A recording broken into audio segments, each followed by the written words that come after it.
Welcome to participants that are joining. We are going to get started probably in the next minute or so. Just allow everybody to enter who has registered and is logging on.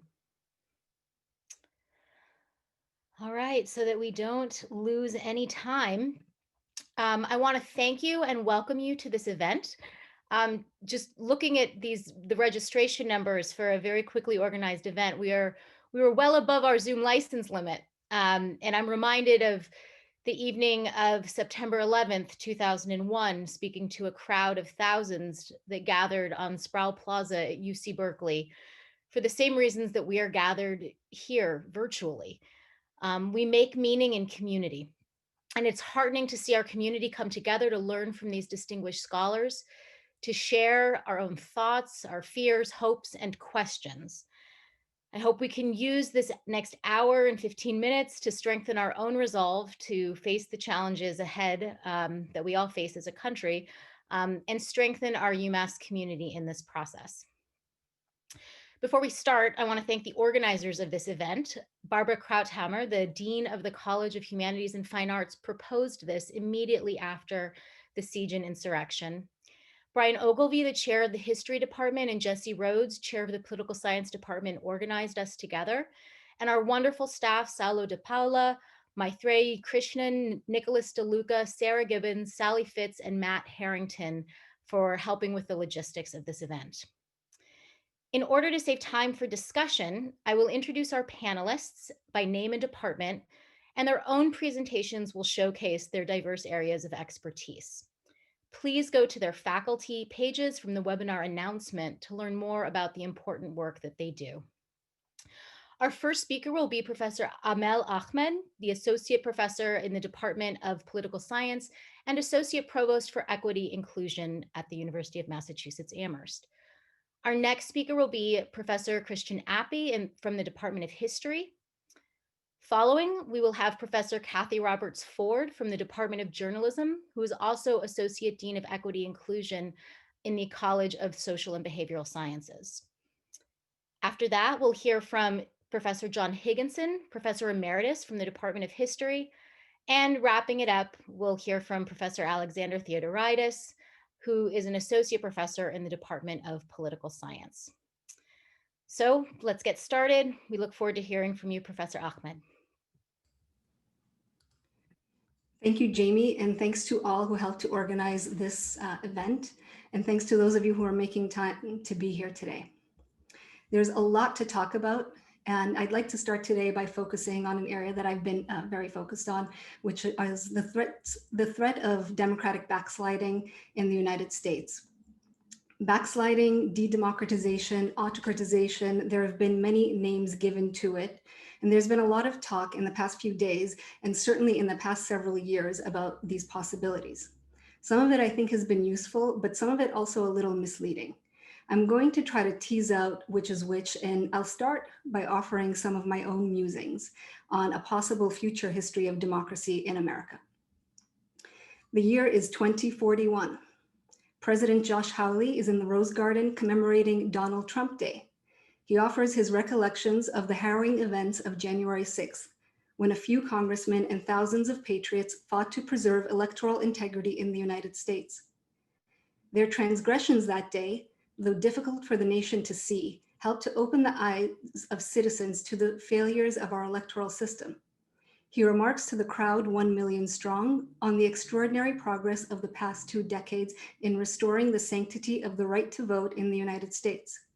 This includes the historic legislation which reinvigorated the Voting Rights Act, this time with pre-clearance required for all states that have used mail-in voting and other alternative voting mechanisms in the past year. He recalls the significance of Texas v. Dominion, the landmark Supreme Court case that finally vanquished the fraudulent electronic voting machines for good. And he praises the scores of voting rights activists for their work to ensure once again that only bona fide US citizens with government-issued ID who are available to vote in person between the hours of 1 p.m. and 3 p.m. on the first Tuesday of November have access to the franchise. Vice President Ivanka Trump is by his side, serving as a powerful reminder of the Trump family's hard-fought return to the White House. The late President Trump, of course, after initially being cast out of the party as a pariah, had his political fortunes revived by Republicans who found in him the perfect vehicle for their sweeping electoral reform agenda. Ivanka carries his legacy forward. So that's as far as I got with these musings. And for some, this may sound like a dream, for others, a dystopian nightmare. And for all, it might sound far-fetched. And it may be, but I submit that this is a much more realistic version of de-democratization in the United States than most that have been penned in the last few years. Numerous books and articles have appeared warning of the dangers of de-democratization in the US. Many point to examples like Turkey, Hungary, and Venezuela, where a popularly elected leader comes to power and then corrodes democratic institutions in the quest for executive aggrandizement. Some have looked to the case of Weimar Germany, which besides the United States is the case I'm most familiar with. They draw analogies to the burning of the Reichstag and the beer hall putsch and seek to identify in them the warning signs of democratic decay.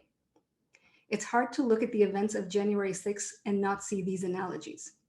Still, I maintain that de-democratization in the United States will not look like this, despite the similarities between what we saw on the 6th and the violent insurrections we've seen elsewhere.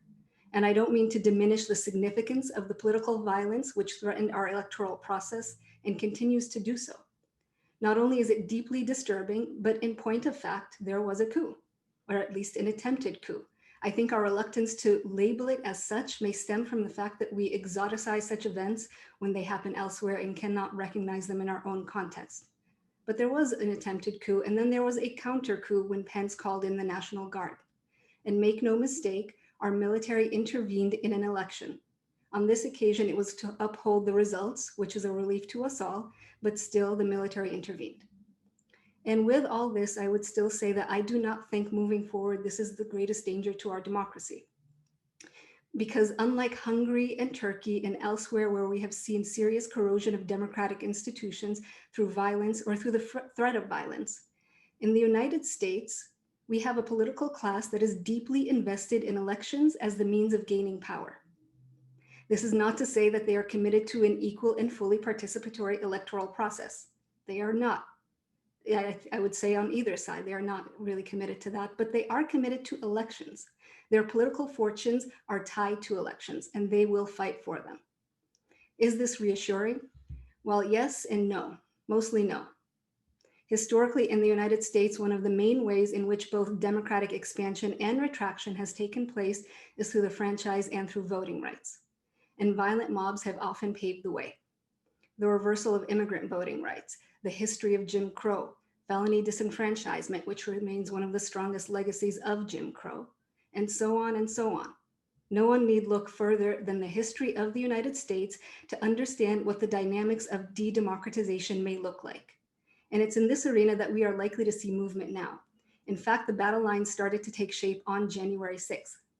Not hours had passed since the Capitol siege when Republican senators took to the floor to condemn the violence and in the same breath talk about the need for electoral reform to remedy the many problems with the election. In doing so, they gave credence to the justifications of the riots, if not their means.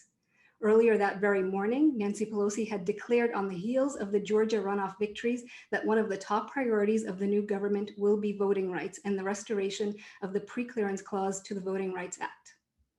This is the struggle that lies ahead, and it's not a new struggle, but it's one that will be given renewed vigor with a core of Trump supporters now completely convinced that our faulty election rules led to fraudulent outcomes.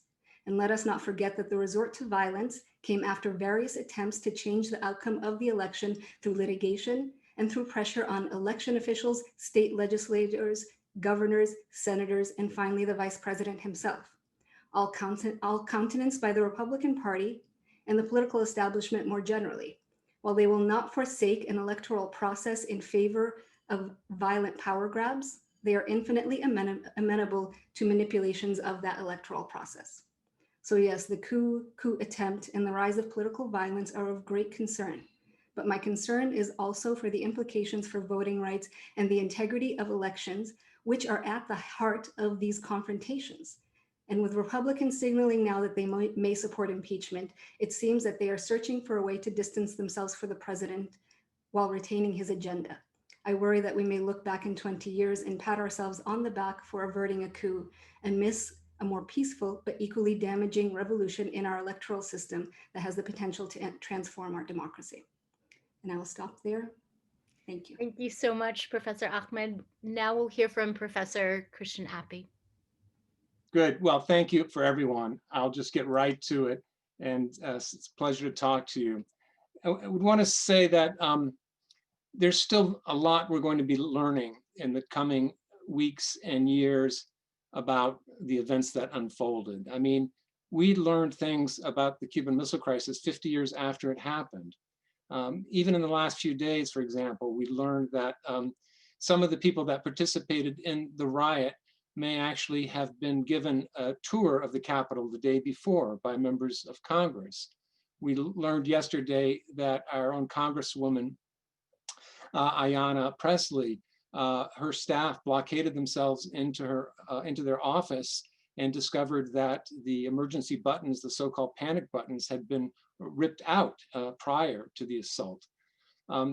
So we're going to learn a lot, but let me hasten to add that as much as we're going to learn, we already know enough to act and to begin holding people accountable for these events. And I managed, when I was blanking, to sort of lose my notes, but I think I had it pretty much in my head. You know, these people should be held accountable, and but there is a tendency in of historians as well to look not just to things we don't know, but to look deep for antecedents, and to be wary of any claim that current events are unprecedented and unique. And there's some value to that, but again, it may make us too reluctant to act and to notice what is glaringly new and shocking about the president. And there are important things about recent events and Trump himself that are unprecedented. Never before in our history, it's true, have we had a sitting president mobilize an armed crowd to attack the Capitol and to try to overturn the results of a national election. And there are other ways that he's at least extreme, if not completely unprecedented. But that aside, there is a tendency, to the extent that we think of this as a one-off event or something that's an aberration or exceptional, we won't address the deeper problems of our nation. And we see this often in the tendency of leaders in the face of any event at home or abroad that's shameful to respond as President-elect Joe Biden did, who correctly called upon the president to try to bring an end to the assault. He quickly said, but this is not who we are as a people. And this has become a kind of mantra of American leaders in the face of terrible events, that in fact, they will invoke routinely this idea of American exceptionalism, that we are forever a force for good in the world, always on the side of democracy and human rights. And that's why I want to talk a little bit about our history of foreign policy. Because while it may be unique to see armed crowds storming our White House, we certainly have stormed the capitals and government buildings in other countries throughout our history. Especially over the last 150 years, American leaders of both parties have installed and supported authoritarians all over the globe. We have spent millions of dollars in cash and arms to disrupt scores of elections overseas. We have participated in the overthrow of many governments throughout our history. I mean, just to tick off a few, Hawaii, Panama, Cuba, Nicaragua, Honduras, Haiti, Dominican Republic, and in several cases, governments that were democratically elected, we overturned them with the help of with the sponsorship of the CIA. In 1953, for example, we overthrew Prime Minister Mohammad Mossadegh in Iran, in large part to retain and expand Western access to his oil fields. The year later, in '54, we overthrew the democratically elected president of Guatemala, Jacobo Arbenz, in large part to retain American corporate access, the United Fruit Company in particular, to the resources of that country. In 1973, September 9th, 1973, Chile's 9/11 witnessed the overthrow of Salvador Allende, backed by American and American corporate interests, Anaconda Copper, IT&T, PepsiCo, and others. And in Vietnam, in 1956, the United States blocked what was to have been a democratic election nationwide in Vietnam to reunite the country from what the Geneva Accords meant to be a temporary division of the country. And then 8 years later, after supporting an authoritarian leader in an effort to build a permanent anti-communist South Vietnam, we gave the green light to have him overthrown. So again and again and again, although the claim has been that we're always on the side of democracy, I would say the American promotion and support of democracy in our history has been actually the exception, not the rule. And so if, to the extent that we continue to insist that who we are is something better than we really are, I don't think we're ever going to address the underlying problems that are a key part of explaining the shocking events of the last week. Problems like persistent racism and misogyny and savage economic inequalities and imperialism, which I just briefly gave some examples of. All of those have to be addressed and addressed together if we are to not just preserve democracy, but to make it something that comes closer to reality. So I'll stop there. Thank you so much, Professor Appy. We'll now hear from Professor Ford. Hi, everyone. Thanks for being here. Our country has long, deep experience with political violence targeting elections. So what happened at the US Capitol and continues to unfold around us as insurrectionists threaten violence at the inauguration and all 50 state capitals is fundamentally, if sadly, part of who we are. The United States is a country founded on the principles of equality and freedom that has, at the same time, always embraced the opposite of those principles: racial oppression, racial caste, and racial exclusion. What we saw at the US Capitol grew out of this dangerous contradiction at the heart of the American experience. My remarks today focus on our country's history of violent, racist, anti-democratic, organized efforts by political factions to steal elections. And the central point I wish to make is this: at the center of most, if not all, of these violent electoral assaults has been the institution of the press, used as a weapon by political groups to undo democracy. We have to think of press in the United States as a guardrail of democracy, the fourth estate. And in many instances, it has been exactly that, serving the highest ideals of the public good. Look no further than the courageous journalism that has brought us credible evidence-based news of the Capitol siege and yesterday's impeachment. This is the kind of journalism my excellent colleagues in the journalism department here at UMass teach every day. But across history and in our current crisis, powerful news leaders have used their newspapers and airwaves to spread political disinformation, including big, dangerous lies, like the lies that were widespread, like the lies that there was widespread fraud in the 2020 presidential election, that radical Democrats stole the election. When powerful news media are used to spread political lies day by day, month after month, year after year, what we get is a polluted civil sphere, a large space in the public sphere where facts, reason, honest debate, and a consensus notion of truth are but shadows. And in our moment, when profiteering social media incentivize and monetize the infectious spread of lies, what we get is mass delusion and radicalization.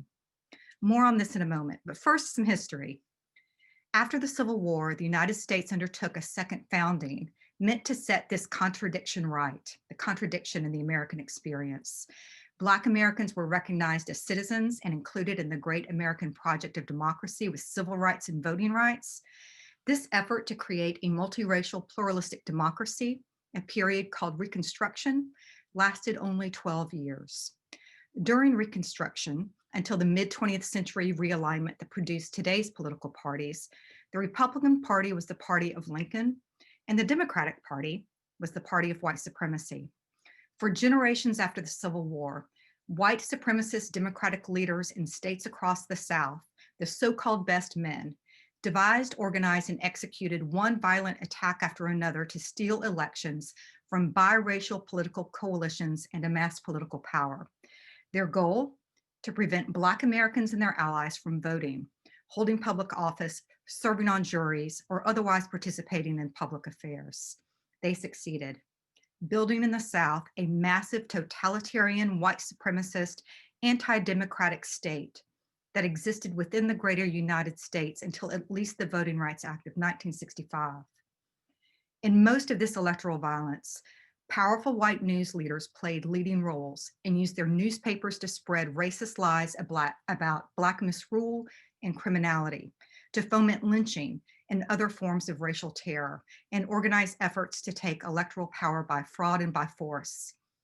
I have a book coming out later this year, Journalism and Jim Crow, The Making of White Supremacy in the New South, that lays bare this history. In 1873 in Colfax, Louisiana, white Democrats sent white paramilitaries and insurgents to murder scores of Black men who were part of a biracial political coalition to steal the election for governor. In 1875 in Mississippi, white supremacist Democrats devised the infamous Mississippi Plan to regain control of the governor's office in the legislature. They organized a statewide campaign of violence against Black men, brutal whippings, murders, intimidation at the voter registration and the polls to steal the election. They were so successful, other Southern states adopted the Mississippi Plan. The mastermind of the plan, Ethelbert Barksdale, the editor of the Jackson Clarion, the most powerful newspaper in the state. In 1883 in Virginia, white Democrats killed Black readjusters, a biracial political party that held power in the state in what historians have called the Danville Riot and street violence. My early research suggests these events were part of a coordinated effort to steal elections in Danville and the state. In 1898 in North Carolina, white Democrats devised an evil if brilliant campaign plan to drive a wedge in the biracial fusionist movement with racist propaganda and eventually a murderous overthrow of the duly elected government in the majority Black city of Wilmington. That was a coup. One of the masterminds, Josephus Daniels, the editor of the Raleigh News and Observer. It is well past time to take seriously the idea that certain news media in the past and today have operated as powerful political actors during moments of political conflict. The siege on the US Capitol could not have happened without the propaganda work of right-wing news media that spread and amplified Trump's lies these past 4 years and the past few months. Fox News, One America News, Newsmax, Breitbart, InfoWars, and others. Socialized and spread the contagious lies and provided safe space for insurrectionist organizing. Today, we face the massive problem of a right-wing media ecosystem that has corroded truth and thus our democracy, while hiding under the protection of the First Amendment. It's a problem we must solve as we find our way forward. Thank you. Thank you so much, Professor Ford. We'll now hear from Professor Higginson. Thank you very much for this opportunity. I'm going to start in a more formulaic way than my colleagues, my previous colleagues, but I'm going to fill in the three claims with evidence. But let me give you the claims first. 1, violence and aggression in any society embrace related problems of social and political cost, morality, social cohesion, and authority. In short, who, with the consent of the state, can do violence to other people? Because there is no known human society where violence and aggression do not occur, and because the range of aggression can also vary, from a hostile glance to the extermination of entire segments of the population, it is more useful to think of violence in terms of capacities rather than instincts. In other words, we can't make bad actors caricatures or monsters. They're human beings just like we are, who see an opportunity to do violence once the stage is set, as Professor Ford has suggested. Actual acts of terror and violence only amount to the most obvious aspect of the problem.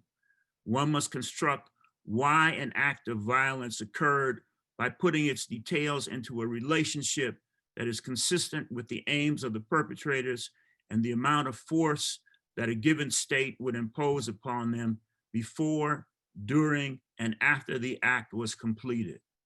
Acts of collective violence are almost never gratuitous or coincidental. 2, collective violence can only happen once large numbers of people with access to weapons and a modicum of social power and political enfranchisement begin to feel a daily psychological discomfort with the way a political order interprets and caters for their expectations. People rarely risk their lives for abstractions, such as colonialism, nationalism, or white supremacy. Rather, such ideals become normative standards for continuously reassessing real needs and capacities. Can I ensure my family's welfare now and in the future? Am I self-sufficient? Am I powerful in my own right or in relation to others who are less capable and secure? In short, what's in it for me? The footpaths leading to sustained activism and extreme causes are strewn with more down-to-earth or mundane preoccupations and short-term calculations about improving one's life chances. 3, collective violence is complicated, changing and shedding forms in unpredictable fashion, but resulting from similar causes combined uniquely in different places and times. Getting the causes, combinations, and settings right is indispensable because collective violence is not simply a macro version of individual violence. Social processes, political and economic structures, and relationships significantly affect its character. So those are the 3 formulaic points I want to make. And I've tried to shape them to resonate with some of the questions we got beforehand. Things to think about. Has Article 1 of the US Constitution ever been used, and under what circumstances? How effective was Article 3 of the 14th Amendment in the past? Did it prevent Confederates from holding public office once it was passed? Can one overlook the fact that the 5th, 7th, 13th, 14th, and 15th amendments did not stop white Southern politicians from disenfranchising Southern African Americans for most of the 20th century, or white mobs from murdering thousands of Blacks during the same time period in every region of the country? Now, I have had some examples, but I won't belabor the discussion with those examples. Perhaps in the question and answer period, I can refer to them. Thank you. Thank you so much, Professor Higginson. Finally, we'll hear from Professor Theodoridis from Political Science. Thank you. Thank you all so much. It's great to be part of this this panel. I've learned a lot already, so hopefully I can add a little bit. I'm going to try to share my screen, so hopefully that will work. And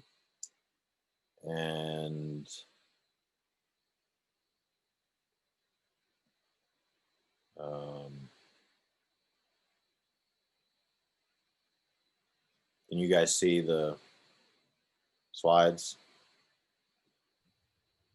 Yes. All right.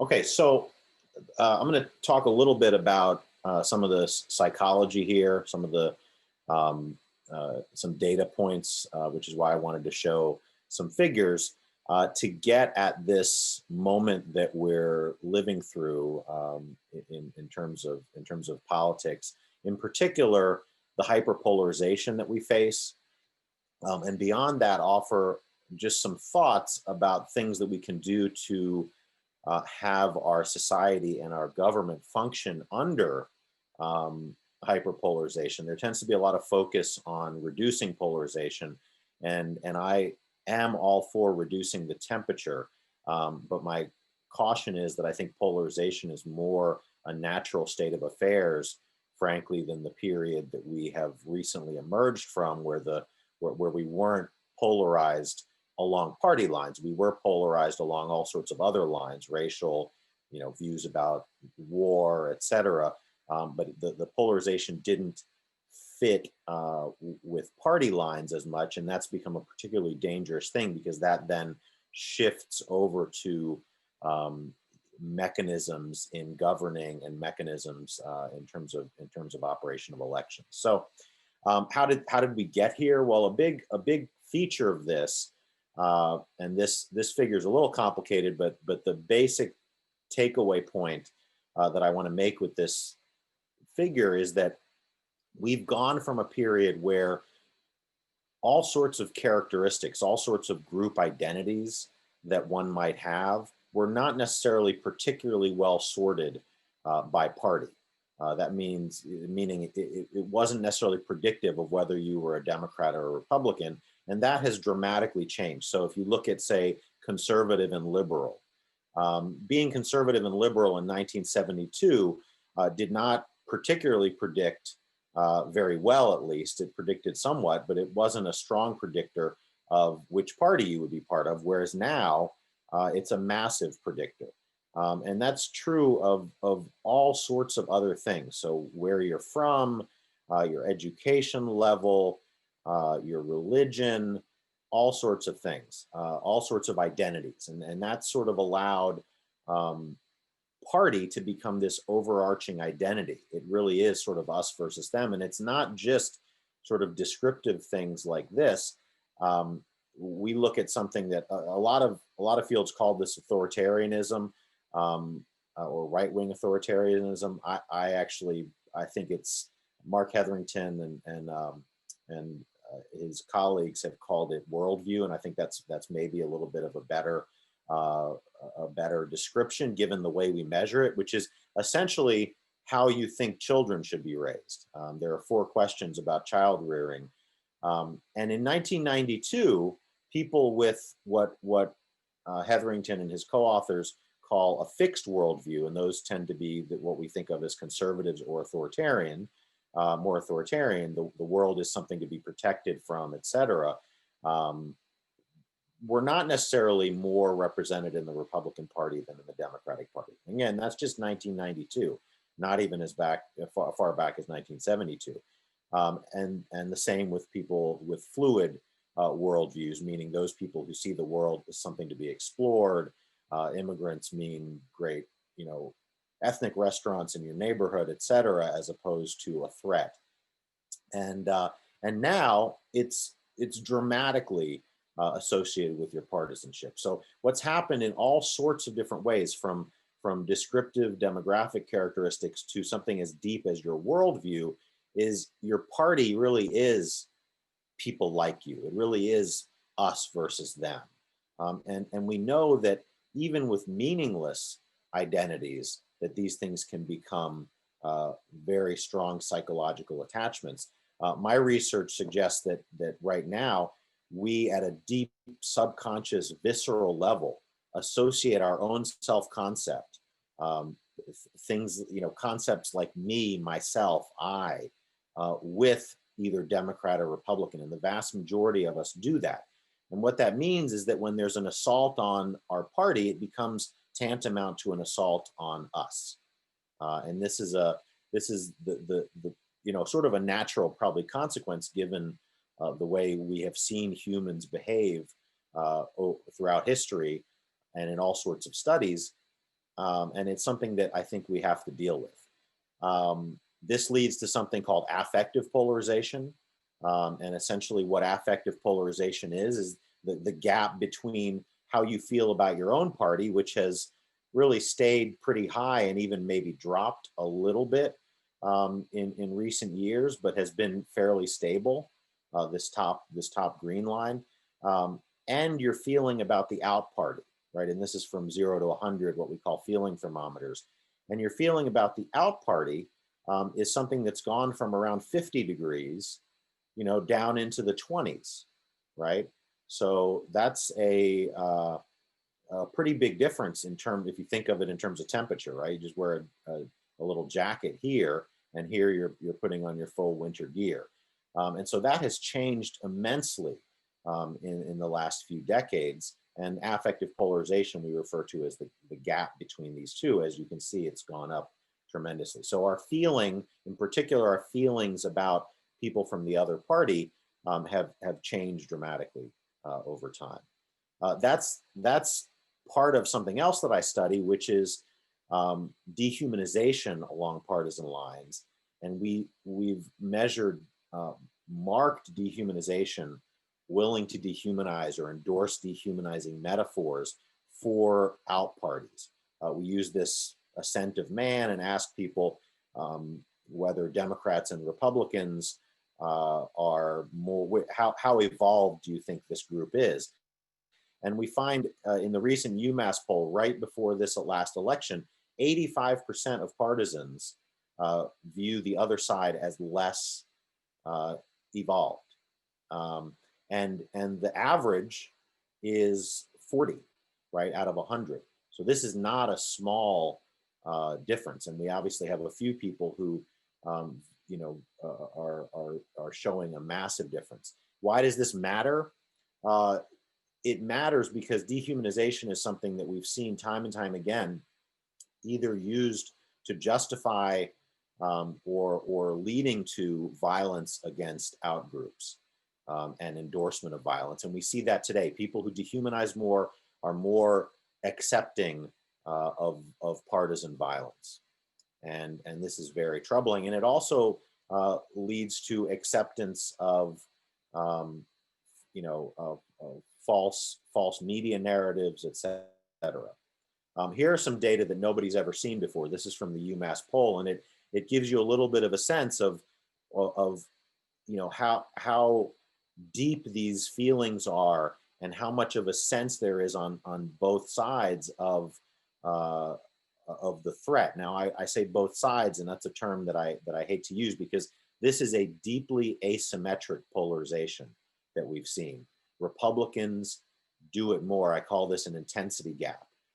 Republicans are much more partisan and behave in a much more partisan fashion than do Democrats. Democrats do it also. There's also an asymmetry in these figures I'll show you in terms of what I think are objectively sort of,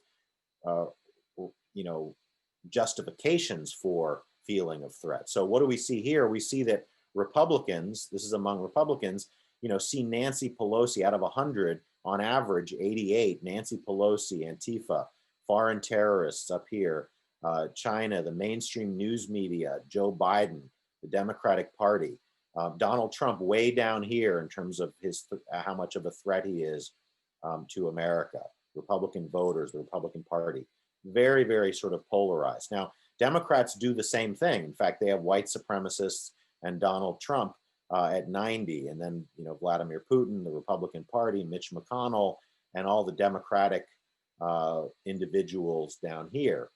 Again, this looks like, okay, they're both doing it.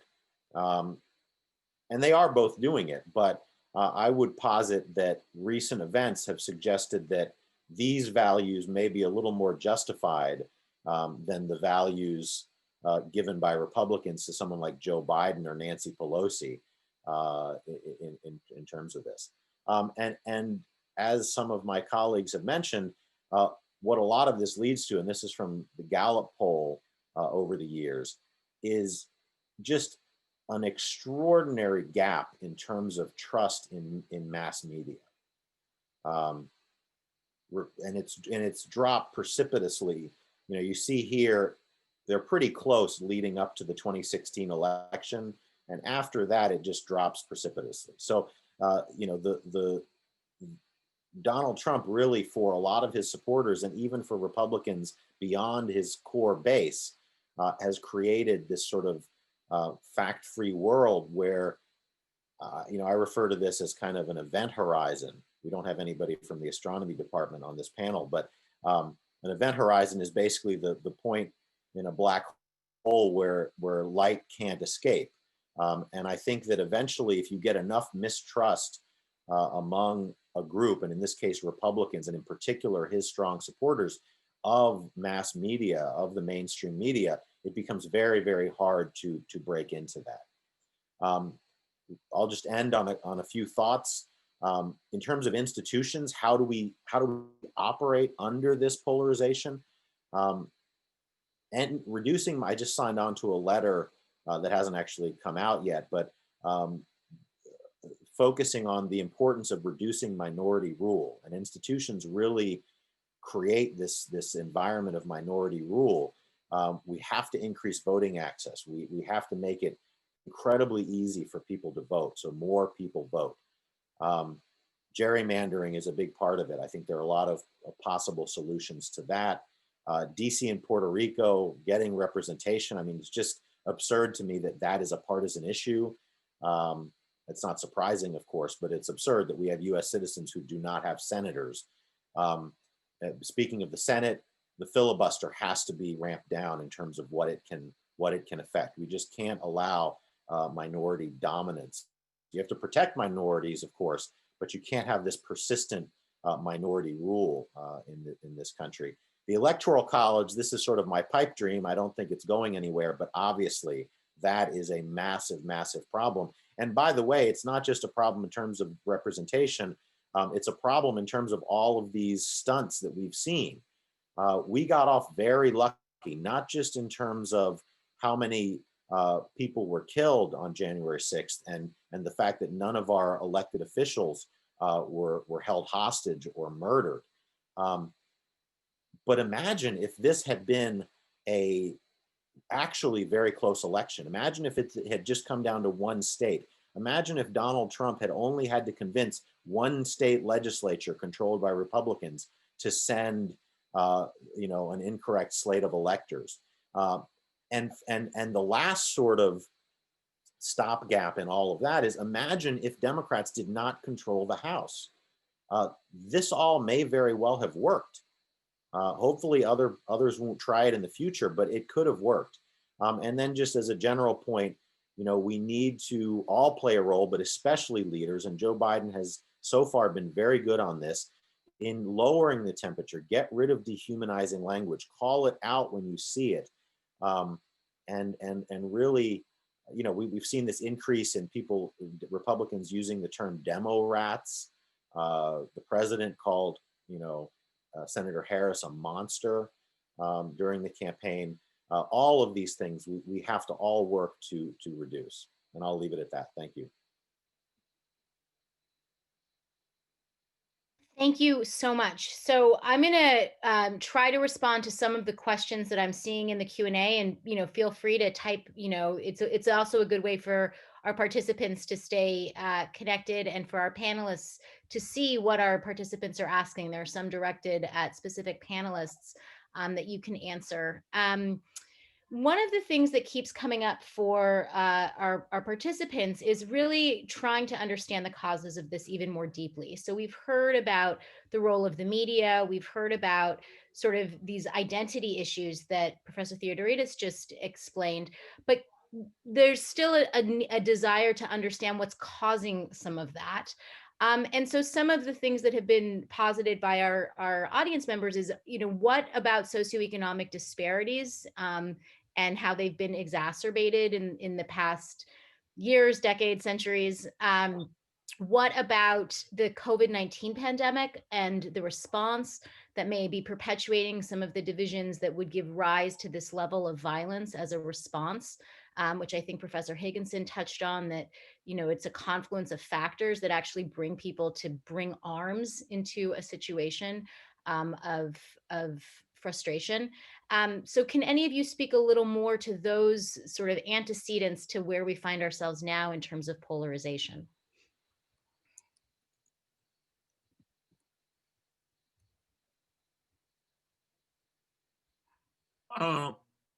Let me, I want to go touch on some of the things that Professor Ford mentioned, some of the events that they mentioned. Prior to Gunnar Myrdal's writing An American Dilemma, the private foundations, or at least the Carnegie Foundation, looked upon the South as an underdeveloped country. Most of the people they interviewed before they decided to on Gunnar Myrdal to head up this study were former colonial officers in various European colonies in Africa and Asia. Now, what does that tell us about the South and its relationship to the entire nation? I think that we have to go back to the moment of the ascendancy of people like Pat Buchanan and Roger Stone in the Nixon administration and the creation of the quote unquote Southern Question, where effectively what you got was the kind of politics that Professor Ford described becoming a national phenomenon, not something confined merely to the South. It became a means to ensure white rule of the country for the foreseeable future. And to some degree, it worked.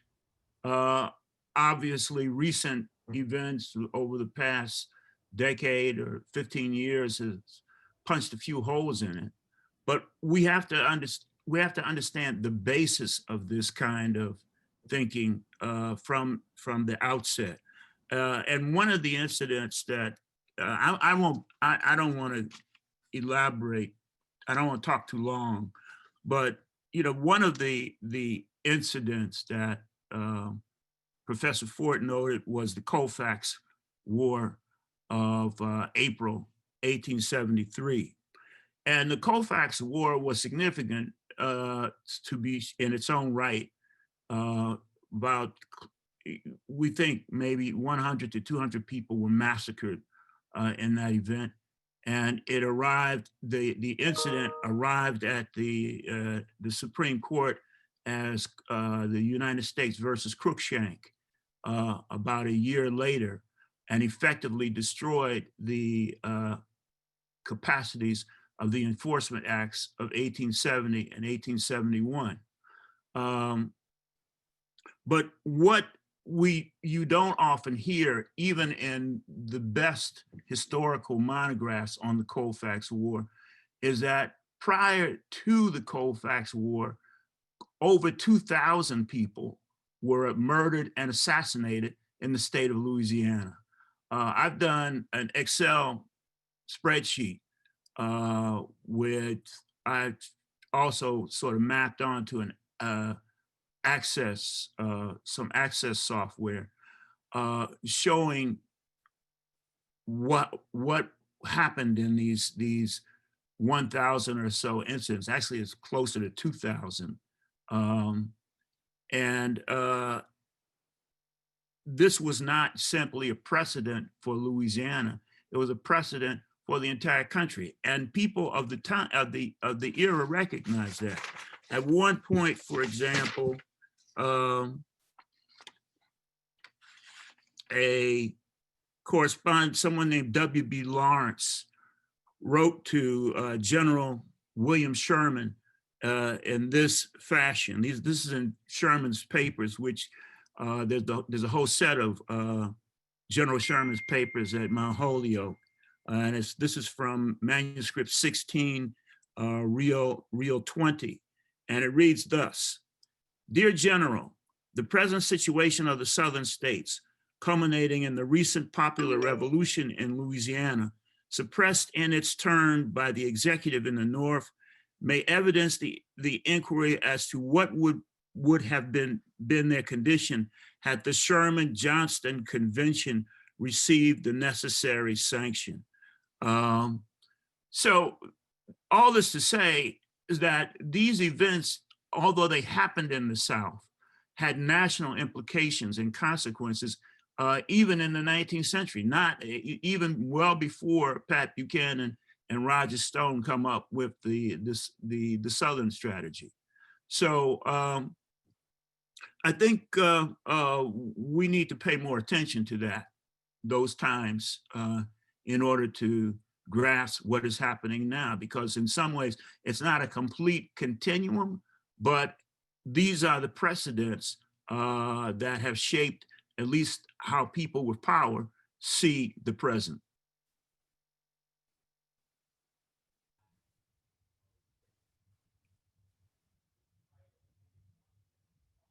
Jamie, can I go back to the? I was about to say, I saw you unmuted if you want to go.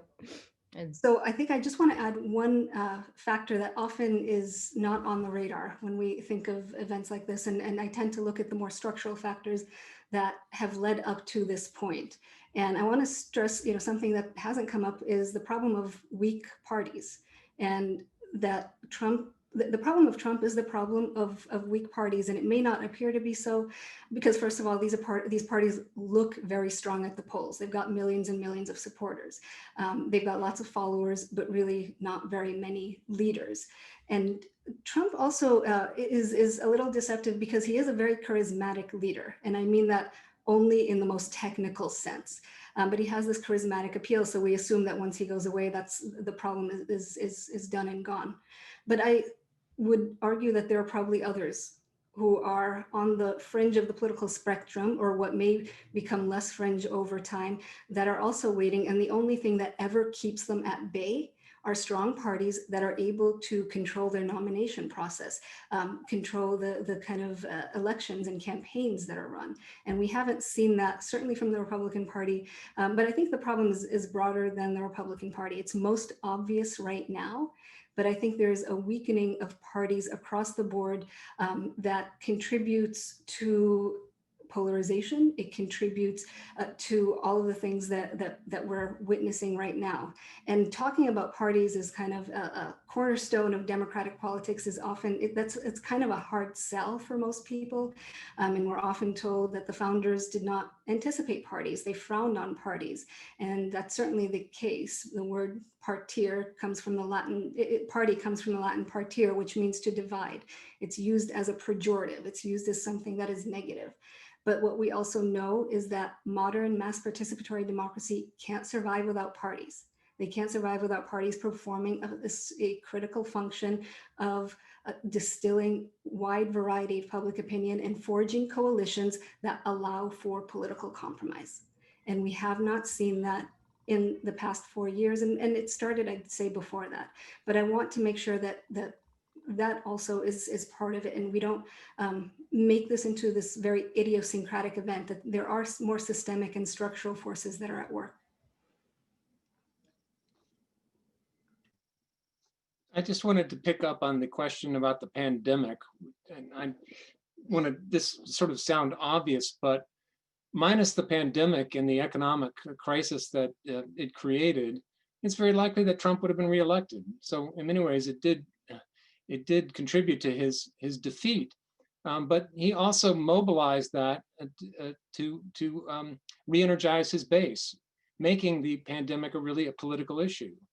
That to really take federal strong measures in response to it was an infringement of American freedom and rights, and hazardous to the economy. So, we need to get over that too. I mean, we establish more, support and faith in federal public health. So that's not much of an answer to the question, but I do think it was shouldn't get missed in this conversation.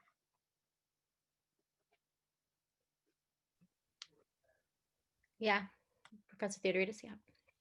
Yeah, I just wanted to add that I think that this issue of weak parties is really, really important.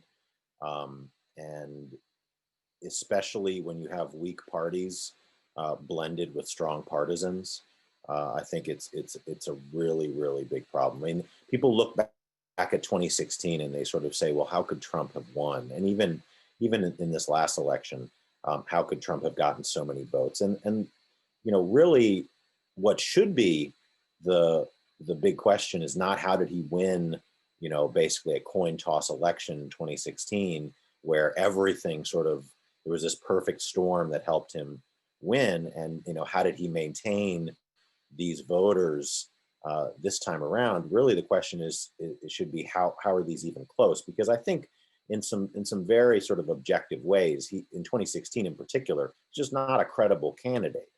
Um, you know, Imagine him compared to Walter Mondale, who was a very credible candidate and only won 2 places, not even 2 states. He won the District of Columbia and his home state of Minnesota. Um, that's unimaginable today, right? And so you have the ability for somebody like that to take over a party, basically, um, and at the same time, the vast majority of partisans from that party cast their vote for him, even though they, maybe a lot of them, don't, recognize that he's has certain shortcomings. And so I think that's a really important and dangerous combination. So I want to turn in we have 15 minutes, and I want to switch towards a broad theme about where do we go from here? And there's a lot of questions about where we go from here. There's some questions about how do we discuss the issue of election fraud that people seem wedded to despite the absence of facts. And I would just point anyone who in the audience might be concerned about that to actually read the legal briefs that suggest impropriety, and then actually had to backtrack because they couldn't suggest fraud. Rather, they thought the rules allowing more people to vote were the problem. So there's really good ways to access information if there's any lingering doubts around this issue, about what happened in this election. But so that's one. Where do we go from here? Try to figure out what the facts are. But there's a lot of anxiety in the questions about what our role is in the academy, what people who see themselves as more moderate can do, what the role of the media is in bringing people back together, and whether that's even possible. And so I would love to hear from you all on what you've been ruminating on about where we go from here. Professor Ford. Well, it has to be possible. And in the academy and in our shared lives together as students and faculty and scholars, we're called on to do this hard work every day, and we're called on it in our communities and with our families as well. And so we all have to be willing to listen to each other, to engage in honest debate and debates of goodwill. What we can't put up with, though, are lies, and we can't put up with disinformation in our political discourse. That's a significant problem. And we've got to we've got to get to a place where people have some faith in some of our really excellent news outlets out there, have very professional standards that report based on facts and evidence, where reporters go out and gather and vet and verify their information, make sure it's accurate for us. We have lots of very high level professional news outlets. I think, Jamie, your Professor Rowan, excuse me, your point about, folks, if you don't trust news sources, absolutely, then you can get the raw materials in many instances, not always, but the raw materials, certainly around the election. If you have questions about election fraud, but it is absolutely clear there was no widespread fraud in this election. And so I do think that we cleaning up our political discourse. The news media needs to do a little bit more work in self-regulating the industry and not allowing, as do social media companies, and having some standards that disincentivize lies and disinformation campaigns.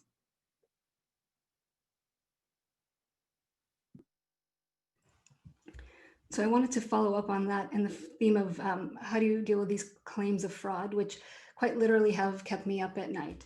I want to start by saying that there is a limit to how much we can convince people. So there are some who will not be convinced. But the numbers that we are seeing of people in the Republican Party who are convinced, would consider themselves more moderate, who are convinced of election fraud, tells us that there's something we're doing wrong in how we're communicating about this and how we've educated. And this is part of our responsibility as educators in a public university to be able to communicate broadly and effectively and coherently about these issues. So here's my wish list of how we might want to approach this question of election fraud, because this really, there are areas where you have disagreements on facts, and there are areas where you have disagreements on values, and we need to be able to separate these things out. But demystifying the electoral process, I think, is going to be a big part of it, because this, in my memory, is the first election that has been so heavily scrutinized, and we've found very little that we would object to, but it's been really heavily scrutinized. It's been put under a magnifying glass, more so than the 2000 election, which was investigated after the problems emerged. But this, at every step, was put under a magnifying glass, which creates a kind of optical illusion, because then any irregularity you find, you imagine as part of the whole process. So I will tell you that election administration on its very best day is always a mess. It's always, there are always irregularities. This is just part of how elections are conducted and have always been conducted. So I think there has to be work done to demystify how we think elections are actually conducted, and also to separate out what I would consider 3 orders of grievances. The first is irregularities, which are common and we can absorb. The second, mistakes, which also are common and we can absorb. There can be very consequential mistakes, like 2000 with the hanging chads, I would say was a very consequential mistake, but still one that we can absorb. And we have to be able to separate all of this out from what would produce a systematic bias in the outcome. And there are probably less jargony words to use to talk about that. But I do think we have to do a little separating out of these different problems with elections. But that also requires, and so the second point on my wish list also means that we need to change how we're making these arguments. So what I've heard over and over again is that there is no evidence of systematic fraud or widespread fraud. And that is essentially a legal argument. It's an effective legal argument, but we cannot assume that that will also be an effective political argument. It's not really even a very effective scientific argument. If I were to try to submit a paper saying, I have found no evidence of this thing, therefore you should believe me when I say it does not exist, I would probably get a desk reject. So I think we need to build this case a little more. And I don't mean for people who are engaged in conspiracy theories and will never believe whatever we say. I think for people who really just want to be guided more systematically and make clear, here are the irregularities that we find, and we find them regularly. And we regularly find these irregularities. And this is what you should expect to see. And this is how we deal with it. We need to structure these arguments much, much better.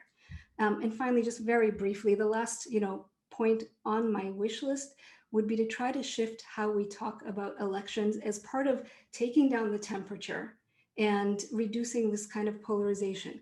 We now have come to this conclusion that elections are some kind of scientific means of ascertaining the popular will. They are not. Elections are a means of forming government, and we do our best, and we do, we put out there the best apparatus that we can, and then we live to fight another day. I think that kind of reframing of the role of elections in democracy, and I think that last point might be the biggest pipe dream at this point and at this stage, but it's something that I think we should really think through.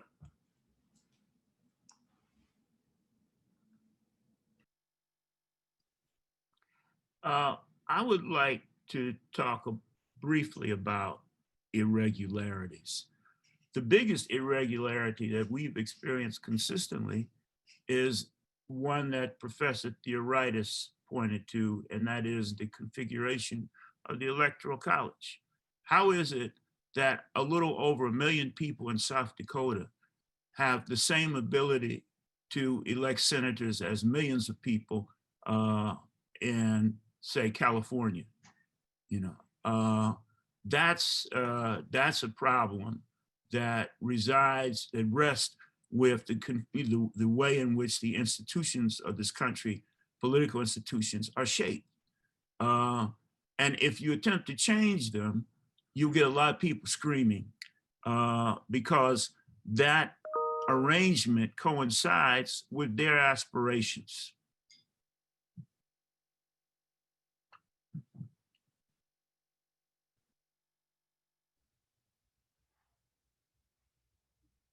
Do others have thoughts to the general question, or should I get more specific? Well, I mean, like I said, that's sort of my big pipe dream. The Electoral College, I mean, it's rooted in the institution of slavery. It's just incredibly indefensible, and most of the defenses that you hear of it are just post hoc rationalization because, as Professor Higginson said, it fits with one party's. It's really actually quite unfortunate that, because it's not inconceivable that a Republican could win the popular vote and lose the Electoral College. That was actually more anticipated in 2000 and even in 2004. And apparently there was an effort in place or prepared to sort of go after the Electoral College had that happened in favor of Al Gore instead of in favor of George W. Bush. But it's a ludicrous system. You would never set up a system that way now. And beyond the just malapportionment issues, again, it creates all of these ways in which our elections can be contested in these ridiculous, it's just an incredibly bad system. As I said, it makes it so that that states are reporting. I mean, it would be so much simpler. You could even maintain the kind of federal state level control of elections, although I'm not a fan of that. Just report a number and there would be much less contestation. You wouldn't have these fights because it wouldn't be winner take all. You'd just be reporting how many people voted one way and how many people voted another. And you wouldn't have all these issues of like, does Mike Pence have the authority to do something ridiculous on January 6th, et cetera. All of that emerges from the Electoral College. But again, I don't see it going anywhere anytime soon because the way to amend the Constitution is malapportioned in almost exactly the same way as the Electoral College itself. Just I agree with everything that's been said. One final note I would make is that many of the same Republicans that won on election day on the same ballot that defeated Trump, are claiming massive voter fraud, but not wanting a recount on the vote that elected them on the same ballot. So it's not just a political point, it's a fact. I mean, was it a massive fraud all the way across the board or just at the top?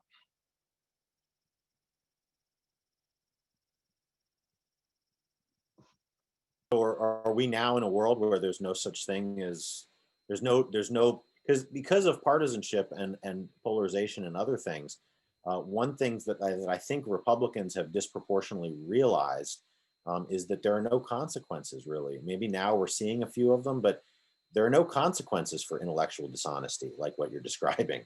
I mean, what have been the consequences? What have been the consequences, really, for Donald Trump to this point, or for all these other Republicans? I mean, there's this electoral insulation that is thickened by polarization, and we have to learn to live in that context. So that's the question I want to get to as a sort of final is there's movement towards accountability in a variety of ways right now. And one of the questions that our audience members asked was about how we pursue accountability without further polarization that can perpetuate the type of violence that we're seeing. And what do you make of that? The word accountability can mean many things. We can be talking about accountability for the executive. We can be talking about accountability for the legislative branch members. We can be talking about accountability for the leaders. We can be talking about accountability for the followers.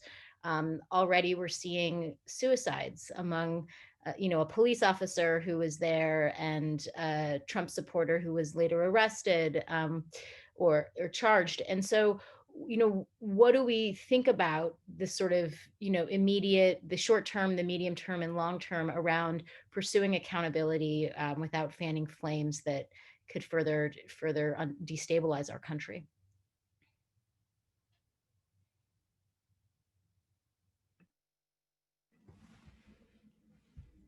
I'll say just a couple of things about this because I think part of the concern is that if you pursue accountability, as the questioner said, it will further polarize.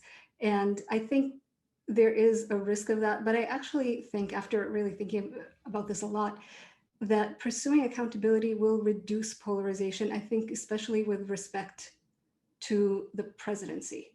I think to the extent that these actions are normalized and rehabilitated and brought back within the mainstream, there is no end to the polarization we are going to see. I think whether it's through impeachment or through any of the other mechanisms, I think we cannot allow these actions to be normalized. If they're taken out of that group of actions and thoughts that we find permissible and acceptable within a democratic society, then the distance between those who are left within that category is reduced. So it's mechanical, it's mathematical, but it's also a political calculation.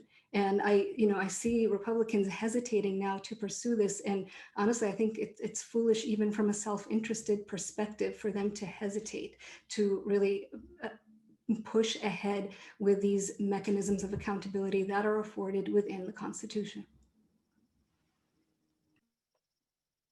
I agree with that. And if you read Charles Blow's opinion piece in the Times this morning, he makes a critique of unity and healing and says, in effect, that could be the same as capitulation or passivity to ongoing horrors.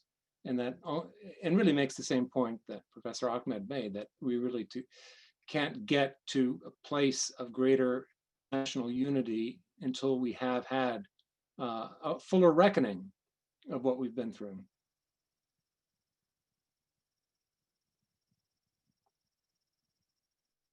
Anyone want to take the last word? Well, we're at 1:15. As a scholar of transitional justice who studies how do we make meaning from political violence so we don't repeat it, I endorse the concluding statements there and hope that this, is a start to a conversation, and that everybody here who decided to tune in can find ways to communicate with people despite our isolation from one another, to continue to try to make meaning out of these events, and forge a path both individually and collectively for our troubled society. So thank you again to the organizers. Thank you again to the panelists. Stay in touch. Thank you. Bye.